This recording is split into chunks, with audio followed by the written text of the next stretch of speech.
여러분 안녕하십니까? 문재인 정부의 국정운영 5개년 계획과 100대 국정과제가 발표됐습니다.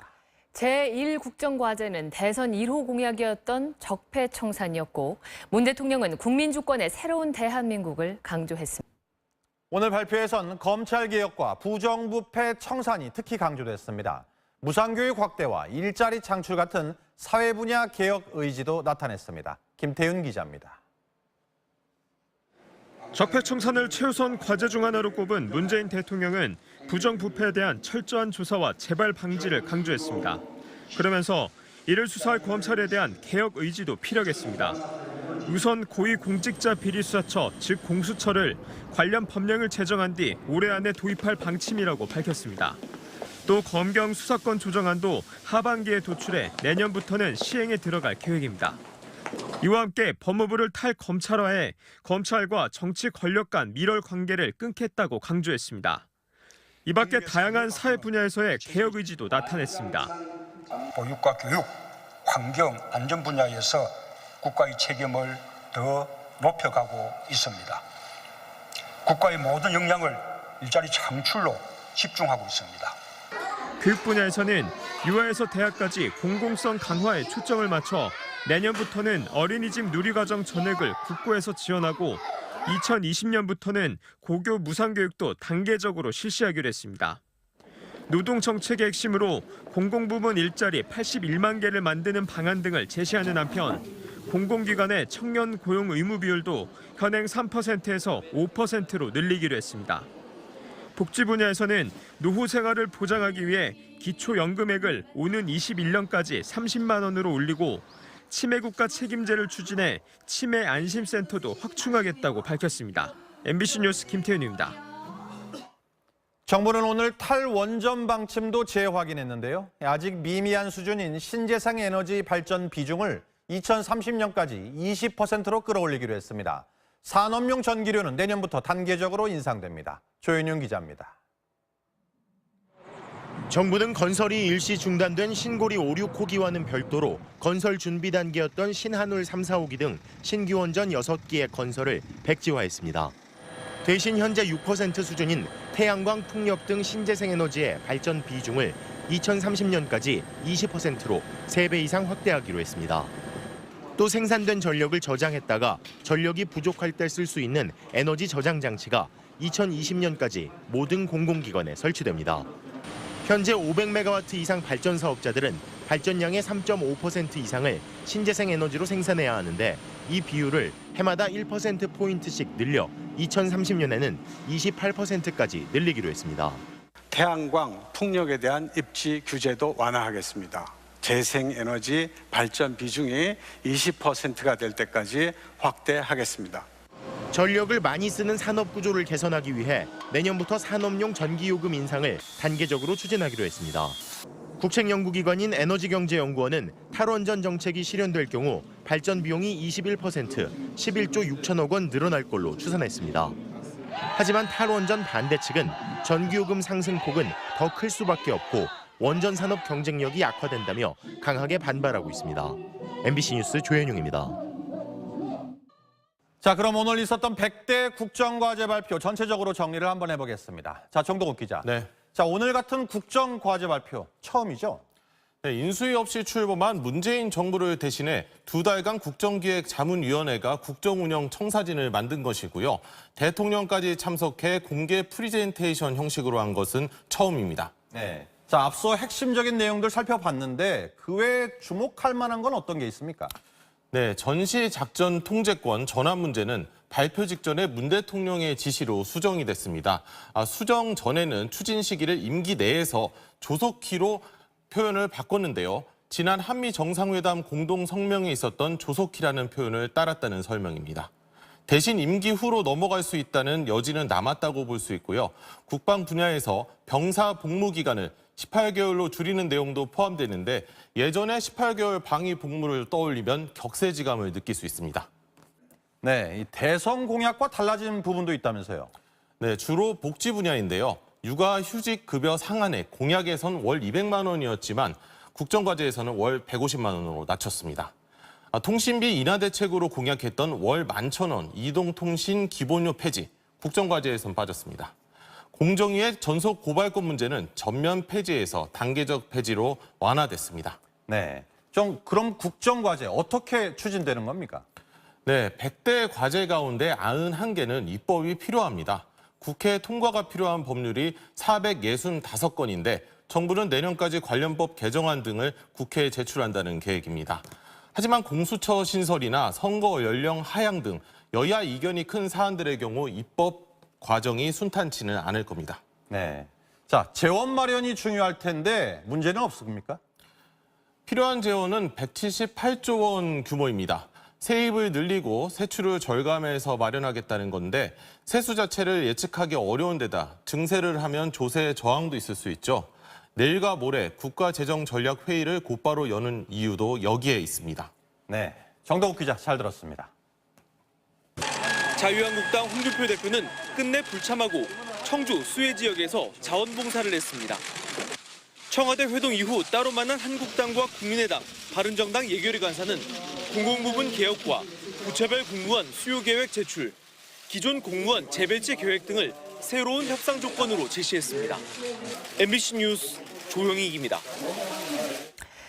네, 오늘 청와대 회동 자리에서는 최근 여러 차례 성의식 논란을 빚은 탁현민 청와대 행정관의 거취 문제도 거론됐습니다. 이해훈 바른정당 대표는 즉각 해임을 요구했습니다. 장성호 기자입니다. 바른정당 이해훈 대표는 문재인 대통령과의 오찬 회동에서 직접 탁현민 행정관 해임을 요청했습니다. 탁 행정관의 그런 인식과 행동이 공직자로서 자격이 없다라고 생각을 해서 오늘 안으로 해임해 주시라고 건의드렸습니다. 이에 대해 문 대통령은 아무런 답변을 하지 않았다고 이 대표는 전했습니다. 탁 행정관이 언론을 통해 조만간 청와대 생활을 정리하겠다고 밝혔지만 야당의 공세는 계속됐습니다. 일단 물러난다고 말해놓고 부정적인 여론이 잠잠해지기를 기다리며 계속 버티려는 꼼수인 것입니까? 노무현을 사랑하는 사람들, 노사모 대표였던 노혜경 시인은 탁 행정관 감싸기에 나선 친문재인계 인사들을 비판했습니다. 탁현민을 더는 때리지 말라는 안도연 우석대 교수를 향해 노 시인은 탁 행정관을 옹호하면 대통령에게 표창장을 받기라도 하느냐며 그냥 가만히 있으라. 옹호하면 들면 들수록 대통령은 바보가 되고 탁 행정관은 너절해진다고 말했습니다. 노 시인은 노무현 정부 청와대에서 국정홍보비서관을 지냈습니다. MBC 뉴스 장성호입니다. 어제 예고한 대로 한국수력원자력 노조가 신고리 원전 5, 6호기 공사 일시 중단에 대한 가처분 신청을 냈습니다. 일시 중단을 논의한 공론화위원회는 이르면 주말쯤 발족됩니다. 조윤정 기자입니다. 한국수력원자력 노동조합은 오늘 법원에 가처분 신청을 냈습니다. 신고리 5, 6호기 공사를 일시 중단하기로 한 이사회 결정의 효력을 멈춰달라는 겁니다. 기습 통과를 시킨 이 이사회는 저희가 인정을 할 수가 없고요. 이 건설 중지를 이사회에서 결정할 수 있는 권한이 아니라고. 이에 대해 한수원은 정당한 사유인 경우 공사를 중단할 수 있다는 법무법인의 검토 의견을 받았고 모 회사인 한국전력공사로부터도 공기업으로서 책무를 다하라는 의견을 사전에 받은 것으로 나타났습니다. 다만 당시 한수원 이사회 회의록에 따르면 여러 이사들이 연구 중단에 동의할 수 없다는 전제에서 일시 중단을 결정했던 것으로 확인됐습니다. 공론화 과정에 한수원의 입장을 충분히 설명해서 연구 중단을 막겠다는 뜻으로 말씀을 드렸습니다. 한수원은 3개월 중단 기간 동안 들어가는 비용 1,000억 원은 자체적으로 부담하겠지만 백지화될 경우 생기는 손실 2조 6천억 원에 대한 보상 방법은 공론화 과정에서 논의돼야 한다고 밝혔습니다. 공사 연구 중단 여부를 논의할 공론화위원회는 이르면 이번 주말 발족할 예정입니다. 정부는 공론화위원 후보자 20여 명의 명단을 원전 찬반 단체에 각각 보냈으며 최종 위원 명단을 곧 확정하기로 했습니다. MBC 뉴스 조윤정입니다. 이효성 방송통신위원장 후보자의 인사청문회에서 강남 재건축 아파트 투기 의혹이 제기됐습니다. 이 후보자는 투기가 아니라 운이 좋았을 뿐이라고 답했습니다. 정재윤 기자입니다. 이효성 방송통신위원장 후보는 지난 2000년 배우자 명의로 강남구 개포동 주공아파트를 전세 8,500만 원을 끼고 2억 9천만 원에 샀습니다. 이 후보자는 2008년 9월부터 2011년 1월까지 개포주공 아파트로 주소를 옮겼는데 실제 거주하지 않았다는 의혹이 불거졌습니다. 사셨다는데 수돗물 한 방울도 안 잡습니까? 세수 안 하십니까? 수도료 영원이에요. 전기료 영원으로 나와 있어요. 제 처가 이제 화실을 좀 갖고 싶어 했는데 낮에 가서 그림을 그리고 그림을 그리면 그 페인트에서 페라펜 냄새가 엄청나게 납니다. 그래서 잠은 자지 않고. 현재 이 아파트의 시세는 약 15억 원. 하지만 이 후보자는 투기가 아니라고 강조했습니다. 그건 제가 운이 좋은 거지 투기를 한 게 아닙니다. 또 이 후보자는 1가구 2주택이기 때문에 세제 혜택을 받을 게 없었다고 주장했습니다. 하지만 세무 전문가들은 2주택자라도 먼저 판 집에 양도소득세는 내고 나중에 판 주택은 실거주자 비과세를 받기 위해 위장전입하는 경우가 꽤 있다고 설명했습니다. 네, 통상적으로 세입자가 있는 상태에서 위장전입을 하게 되면 국세청 전산에서 적발될 가능성이 높은데요. 그것을 피하기 위해서 아예 세입자까지도 없는 상태에서 주민등록을 옮겨놨다는 것은 대학 4학년 때 제적당한 이 후보자의 딸이 김앤장 법률사무소에 취업한 것이 특혜가 아니었냐는 의혹에 대해서 이 후보자는 어떤 과정으로 김앤장에 입사했는지는 정확히 알지 못한다고 답했습니다. MBC 뉴스 정재윤입니다. 이 밖에도 이효성 후보자가 광우병 보도가 정당한 보도였다고 말한 점도 논란이 됐습니다. 백연상 기자입니다. 이효성 방송통신위원장 후보자가 2008년 방영됐던 PD수첩 광우병 편에 대해 언급합니다.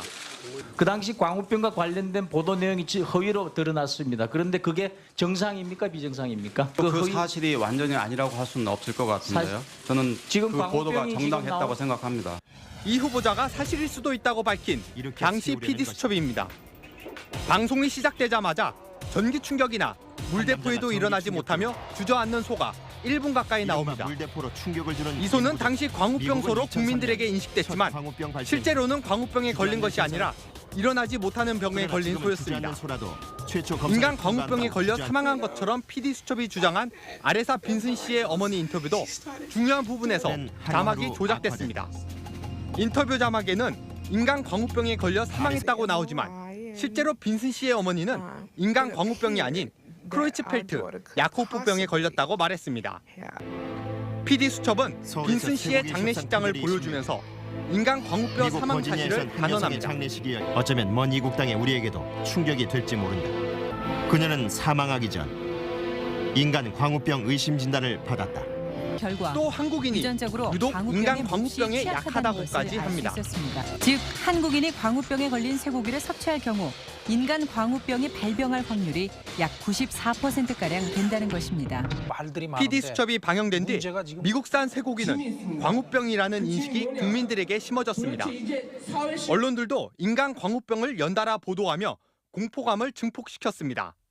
그해 5월부터 시작된 미국산 쇠고기 수입 중단 시위는 대규모 폭력 집회 양상을 띄웠고 당시 출범 1년도 안 된 이명박 정부는 레임덕에 빠졌습니다. MBC 뉴스 백연상입니다. 북한 김정은이 미국과의 평화협정 체결을 실현시키라는 지령문을 재외공관에 보냈다고 일본 언론이 보도했습니다. 이 지령문엔 문재인 정권 집권 기간이 북한에겐 절호의 기회라는 언급도 담겨 있다고 합니다. 도쿄 전재호 특파원입니다. 이달 초 북한이 ICBM 화성 14호를 쏘아 올린 뒤 G20 정상회담에서 대북 제재 문제가 한창 논의되고 있던 즈음 김정은이 재외공관에 북미 대화를 성사시키도록 하라는 지령문을 보냈다고 일본 아사히 신문이 북한 관계 소식통을 인용해 보도했습니다. 지령문에는 미국의 심리적인 압박을 가하고 북한의 핵포기가 불가능하다고 판단하게 북미 평화협정의 체결을 실현시키라는 명령이 담겼다고 신문은 전했습니다. 또 문재인 정권이 계속되는 기간이 북한에겐 절호의 기회라며 호전 세력이 소동을 일으키기 전에 통일의 과업을 반드시 실현하라는 내용도 포함됐다고 덧붙였습니다. 북한이 한국을 빼놓고 미국과 직접 대화를 염두에 둔 듯한 이 같은 내용을 두고 북한이 남북 대화를 추진 중인 문재인 정부와 미국의 대북 정책이 서로 다른 점을 공략하고 있다고 신문은 분석했습니다. 일본은 북한의 미사일 발사 위협이 심각한 단계에 접어들었다며 한미일 공조가 흐트러져서는 안 된다고 연일 강조하고 있습니다. 日韓あるいは日米韓の意思疎通や連携はこれからも大事にしていきたいと思っています。 화성 14호 시험 발사의 성공을 계기로 미국과 단판 성격의 대화 창구를 마련하려는 의도로 볼 수 있지만 통일부 당국자는 아사히 보도에 대해 확인된 바 없다고 밝혔습니다. 도쿄에서 MBC 뉴스 전종우입니다. 이런 상황에서 북한의 ICBM이 미 본토에 도달할 수 있는 사거리 능력을 갖췄다는 미국 합참의 평가가 나왔습니다. 미국 내에선 트럼프 정부의 북핵 대처 능력에 대한 우려가 커지고 있습니다. 워싱턴 현원섭 특파원이 보도합니다. 미국 상원 군사위 청문회에 출석한 셀바 합참차장. 북한이 빠른 속도로 ICBM 능력을 개발하고 있다고 단언하면서 사거리 측면에선 이미 미 본토를 타격할 능력을 갖췄다고 평가했습니다. 다만 정확성에 대해선 아직이라는 입장을 취했습니다. 북한은 여전히 미 본토 정밀 타격을 위한 ICBM 유도와 통제 능력을 입증해야 하는 단계라는 것입니다. I, however, am not sanguine that the test on the 4th of July demonstrates that they have the capacity to strike the United States with any degree of accuracy. 셀바 차장은 또 북한이 ICBM 기술을 이란 등 다른 적국들로 확산시킬 가능성도 크다고 우려했습니다. 청문위원들이 한 목소리로 북핵이 미국 안보에 임박한 위협이라고 진단한 가운데 군사 수단도 마다해선 안 된다는 강경한 목소리가 또 나왔습니다. The United States will deploy every economic, diplomatic, and if necessary, military tool at our disposal to deter Pyongyang. 정치권의 우려는 일반 국민들로 확산되고 있습니다. 미국인 10명 중 7명은 북한과의 전면전 가능성을 우려하고 있다는 조사 결과가 나왔습니다. 63%는 트럼프 행정부의 북핵 해결 능력을 신뢰하지 않는다고 답했습니다. 위기감이 고조되는 가운데 오늘 한미일 3국의 고위 외교관들이 워싱턴에서 만나 북핵 공조 방안을 논의할 예정입니다. 워싱턴에서 MBC 뉴스 현원섭입니다. 국내 미세먼지를 놓고 국내산이다, 중국산이다 분분했는데 정체를 파악할 수 있는 조사 결과가 나왔습니다. 3분의 1가량은 중국에서 날아오는 것으로 나타났습니다. 우리 정부가 미국 항공우주국 나사와 함께 벌인 조사인데요. 중국의 미세먼지 책임을 물을 수 있는 근거로 활용할 수 있을 것으로 기대됩니다. 오상현 기자입니다. 지난해 5월과 6월 국내에서 발생한 미세먼지의 30% 이상이 중국에서 건너온 것으로 조사됐습니다. 우리 환경부와 미국의 나사가 공동으로 조사한 결과 이 기간 초미세먼지의 48%가 국외 유인이었고 34%가 중국, 9%가 북한이었습니다. 그동안 국내 미세먼지의 상당 부분이 중국에서 넘어왔다는 의혹에 대해 중국은 한국의 자체 조사 결과를 믿지 못한다는 입장이었습니다. 하지만 해외 공신력 있는 기관과 합동으로 조사한 데다 지상뿐 아니라 항공 관측까지 동시에 시행된 만큼 중국의 책임을 물을 수 있는 근거가 생긴 셈입니다. 가장 큰 성과 중에 하나는 국제적으로 좀 신뢰도가 되게 높은 결과를 우리가 얻었다는 것입니다. 이런 결과들이 그런 공동 연구를 추진하는 데는 상당히 좋은 자료로 제시될 수 있을 것 같습니다. 다만 중국의 영향이 상대적으로 적은 5월과 6월 측정했다는 점은 조사의 한계로 지적됩니다. I agree it's very difficult to on any given day compare an annual average to what's coming out. 이번 조사는 국내외 80개 기관에서 580여 명의 과학자가 참여했으며 나사의 관측용 비행기가 한반도 전역을 비행하며 조사를 벌였습니다. MBC 뉴스 오상현입니다. 서울의 한 병원 신생아실에서 결핵에 걸린 간호사를 통해 잠복 결핵에 감염된 영유아들이 100명이 넘는 것으로 확인됐습니다. 정부는 간호사 같은 의료기관 종사자들이 새로 입사할 때 결핵 검사를 의무화하기로 했습니다. 전종환 기자가 보도합니다. 질병관리본부가 서울 모내 여성병원에서 발생한 신생아실 결핵 감염 사태에 대한 역학조사 결과를 발표했습니다. 결핵 확진 판정을 받은 간호사가 근무를 시작한 이후 병원을 거쳐간 신생아와 영아 800명 중 잠복 결핵 감염자는 118명이었습니다. 잠복 결핵이란 몸 안에 있는 결핵균이 발병하지 않은 상태로 10% 정도는 결핵으로 이어지고 특히 영유아의 경우 성인에 비해 발병률이 최대 5배 높습니다. 이제 9개월 동안 약을 먹는 수밖에 없는 거죠. 많이 클 시기인데 볼 때마다 조금 마음이 아파요. 지난 2014년에도 부산의 한 산부인과에서 간호조무사를 통해 영유아 300여 명이 잠복 결핵에 감염되는 등 의료 종사자를 통한 집단 감염이 잇따라 발생하고 있습니다. 의료기관 종사자들은 1년에 한 번씩 결핵 검사를 받지만 입사 시기에 따라 최대 1년까지 감염 여부를 모른 채 환자와 접촉할 수 있습니다.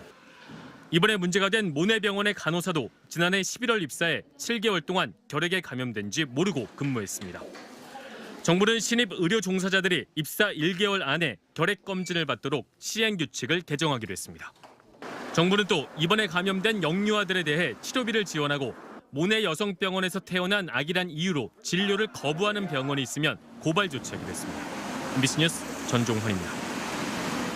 술에 취해 길에서 여자친구를 무자비하게 폭행하고 시민들이 말리자 화물차를 타고 돌진하며 위협한 20대 남성이 구속됐습니다. 여자친구가 자신에게 막말한 게 화가 나서 그랬다고 진술했습니다. 김민혁 기자입니다. 한 남성이 자신에게 매달리는 여성의 엉덩이를 힘껏 찹니다. 여성을 향해 발길질이 이어지고 도망치려는 여성의 머리채를 잡아 쓰러뜨리곤 얼굴을 향해 발을 날립니다.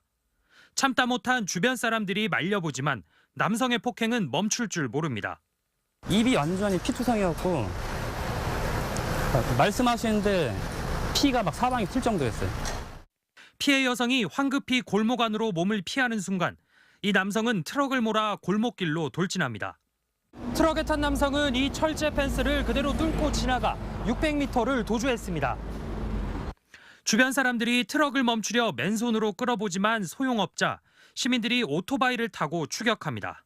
이제 음주 상태고 누군가가 이제 다칠 수도 있는 상황이고 그래서 이제 차를 좀 멈추려고 추격을 했었죠. 경찰이 출동해 이 남성을 체포하고서야 20분간의 소동은 끝이 났습니다. 22살 손모 씨는 경찰 조사에서 여자친구인 피해 여성이 자신에게 막말을 해 화를 참지 못하고 이 같은 짓을 저질렀다고 진술했습니다. 피해 여성은 얼굴을 크게 다쳐 병원 치료 중이고 경찰은 손 씨를 폭행과 음주운전 혐의 등으로 구속했습니다. MBC 뉴스 김민혁입니다. 새벽 도심 한복판에서 경찰의 교통단속을 피해 광란의 도주극을 벌인 운전자가 잡혔습니다. 벌점이 무서워서 그랬다는데 달아나며 325.5치 법규 위반을 한꺼번에 저질러서 면허 취소되고 형사처벌까지 받게 됐습니다. 임상재 기자입니다. 검은색 승용차 한 대가 중앙선을 넘나들며 차량들 사이를 아슬아슬하게 고개 운전합니다. 중앙선을 침범했다가 경찰에 적발되자 단속을 피해 도주하는 겁니다. 좁은 이면도로로 진입해 갑자기 속도를 높이고 신호를 무시하고 좌회전을 하며 난폭 운전을 합니다.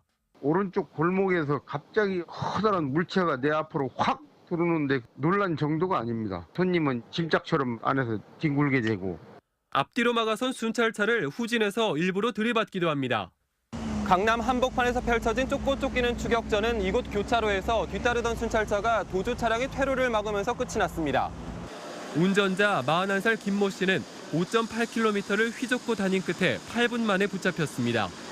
김 씨는 경찰 조사에서 운전면허 벌점이 쌓여 면허가 정지될 것 같아 단속을 피해 도망갔다고 말했습니다.